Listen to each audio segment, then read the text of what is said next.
Well, we are all closely watching the protests happening both here and across the country after George Floyd's death.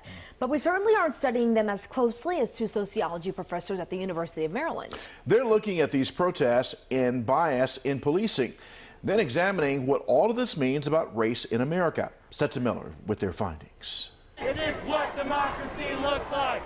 The nationwide movement now underway after the death of George Floyd is shedding light on how more and more Americans are outraged by police brutality, racism, and inequality in the country.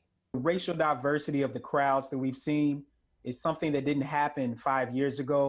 Sociology professors Dr. Rayshawn Ray and Dr. Dana Fisher at the University of Maryland have been closely watching and studying the recent protests and examining what they're showing about race in America now.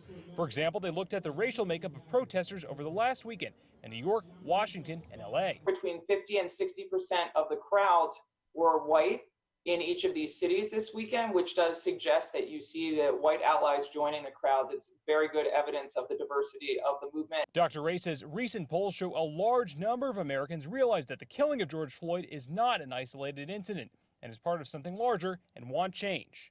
Regardless of people's political orientation, they do not want to see it be part of the America that they imagine for themselves and for their kids. And the protest may signal that change is coming. I think that there is this really interesting momentum building, and will it lead to big change in November? That we still don't know, but there's a lot of evidence that it looks like that's the direction it's going.